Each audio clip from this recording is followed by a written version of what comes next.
to discover that you have some gay tendencies is a fine thing, because then you don't have to be so confused. Right. Do you feel less confused? Do you? Yeah. That's the voice of Father Robert DeLanda, now serving time in a Michigan prison for multiple counts of homosexual assault. Church Militant obtained these police audio recordings of DeLanda attempting to groom and seduce a teenage boy, trying to convince him he's gay.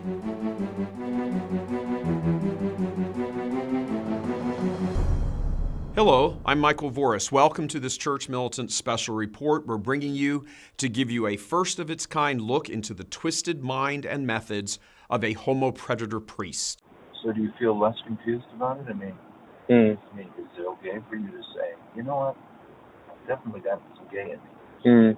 Think that's good to say that? Yeah. Say it. Not quite ready to say it, but... What you're going to hear in this report is deeply disturbing. The voice of a priest ordained to save souls, using his spiritual authority to destroy.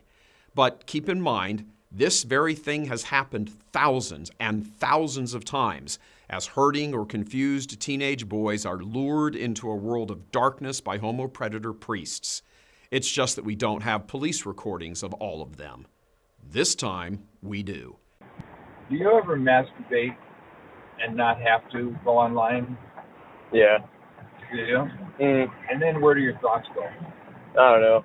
I just kind of let my thoughts go wherever they want to. And, like, what do you find? I mean, do you find that do they mainly go to guys?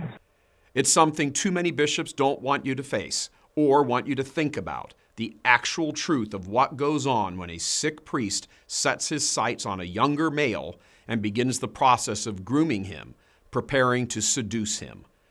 Despite attempts by leaders like Chicago's Cardinal Blaise Cupich to deflect from this manifest evil by falsely appealing to consensual sex or sex involving two adults, the truth is, all of it is a massive, massive abuse of trust and authority which bishops don't want to address in any substantive manner.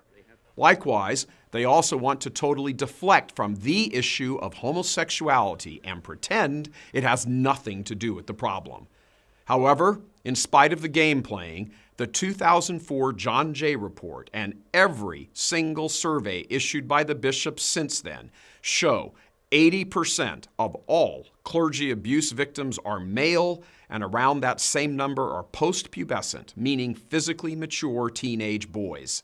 The John Jay report acknowledges this disparity, saying in its 2011 report, quote, "National incidence studies have consistently shown that, in general, girls are 3 times more likely to be abused than boys.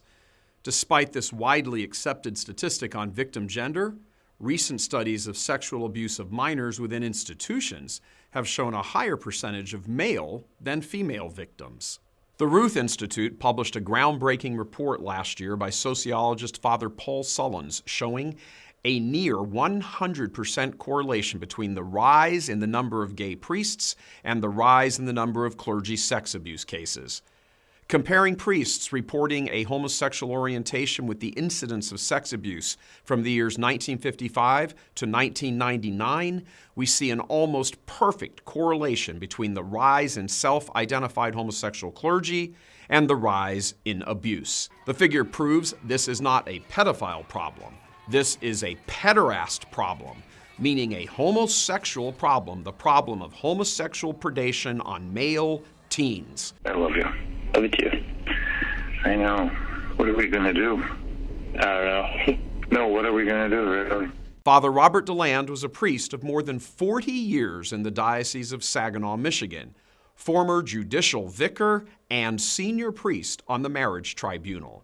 Enormously popular among local Catholics who defended DeLanda even as the news was beginning to dominate local media outlets. DeLanda is now serving 2 to 15 years in Jackson State Prison, largely as a result of the sting operation that caught him grooming this male teenage victim, offering him cash and drugs, and then attempting to sexually assault him. The 17-year-old victim who testified in court during preliminary hearings was, at the time of DeLand's grooming, grieving the suicide of one of his best friends. The victim had gotten in trouble with the law for underage drinking and was sentenced to community service. DeLand had worked his way into being a hallway monitor at Freeland High School and was popular among students. He used his work at the school as cover, hunting for male teenage victims. It was here in 2017 that he singled the boy out, taking him under his wing. It started with DeLand offering to pay for his grief counseling sessions, and then suggesting that he complete his community service hours at his condo, where the priest could get him alone.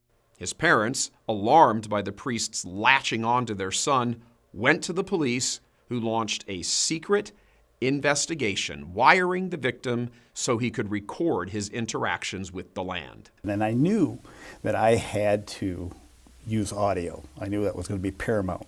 Who's going to believe a detective, a one-person detective unit from a small podunk police department over Father Bob, okay, and the Catholic Church?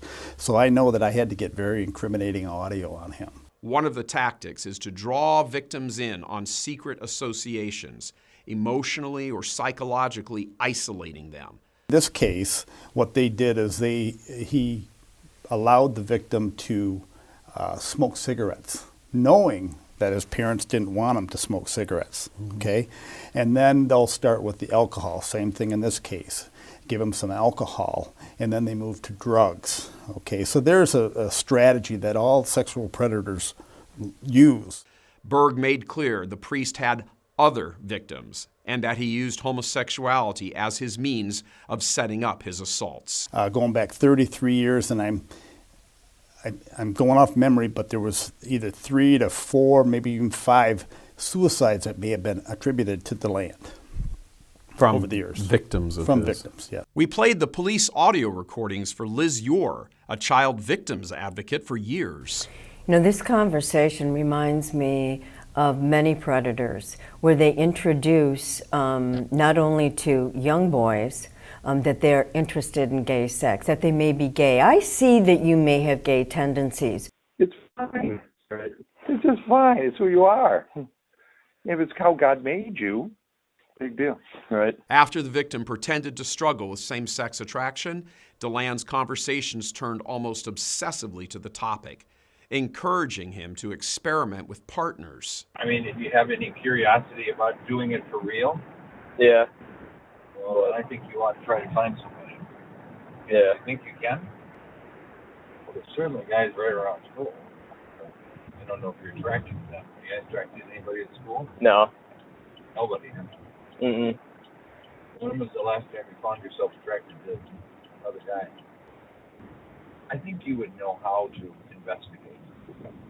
Yeah. You know how to do that. Mm. Look, if you're gay, I don't care. Mm. And I have a feeling that there's some gayness in there. And you know what? I love you as you are. And so if you're gay, you're gay. Mm. Bring home a boyfriend, I'm going to love him just like I love you. Even using religion to reinforce the young man's supposed homosexuality. Say a prayer with me. All right. Lord, I really ask you to ease the burdens of even Chad's cares. But Lord, he's such a good person. You made him so good. And I want him to believe that. And I don't know that he does. Conversations pushed him toward gay sex, and as Detective Berg noted, the priest encouraged him to watch gay porn, masturbate, and call up the priest the next day to tell him all about it. Showing gay porn is another way that they use it, introducing it in discussions, in conversation, to lower the inhibitions of the child, to become a partner in complicit in quote-unquote gay sex. Can you try it for me tonight and let's see what happens? Mm. Then just add. In fact, after you're done with it, I want you to get a hold of me and tell me how you're feeling. All right. That'd be good? Yeah. DeLand would ask the teen intimate questions about his sexual leanings. Would you see yourself doing anal sex, or would you say yourself sucking? I think we've arrived at the moment when it's time to find that out. All while lavishing on him attention and over-the-top displays of love and affection, the sort of affection a troubled teen might crave. I really love you. I mean, I really do. Love you, Father Bob. Yeah, I really do feel that from you. You're promising me that you're going to try to take more advantage of me. Yes. I love you. You're a good boy. You're a good boy. Thank you, Father Bob. No, I mean, you really are. You, know that the older you get, the more good looking you get. I'm sure people tell you that. I've ever heard that before, actually. Really? Yeah. But it's really true. You're a good looking man. I want you to believe with all your heart that you're just a good man who's just troubled right now. Mm. But we can get you through this. What do we call each other? Well, I mean, it's more than a friendship. What is it? I don't know. Much more than a friendship, isn't it? Something so deep, so good. When you think of a priest talking to a minor about, and encouraging him to pursue these quote-unquote tendencies, and when in fact this priest is only interested in his own selfish exploitation of this child. DeLanda even resorted to using the suicide of the victim's friend, Michael Dennis, in an attempt to become sexually intimate with the boy. It's kind of interesting how you and I came together. Yeah, Michael did a good thing in bringing us together, didn't he? It's worth noting that Michael Dennis was close to Father DeLanda and spent a great deal of time with the homopredator priest just before turning a gun on himself. This was more alarming because of the facade he was putting on, wearing the collar, and I love the kids, and you can trust me. And then parents actually entrusting their children to him. We're going to get you drunk and you're going to cry. Yep. That sound good? Yeah. Even offering to buy him the drug ecstasy. Are we getting them for just me or you or? I'm sorry, what are we getting? The ecstasy.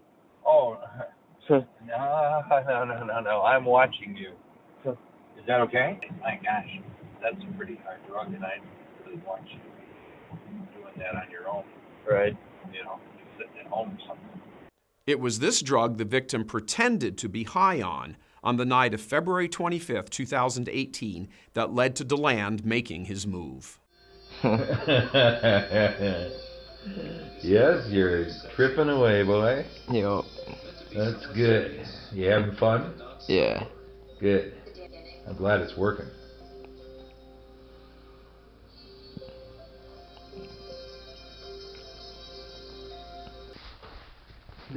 You're so high.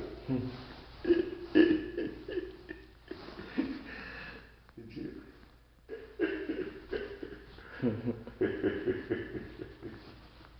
Oh, I love you so much. What did you find about? All right. How about if I give you a back? You want to lay down, don't you? Yeah. Does that feel good or not? Mm-hmm.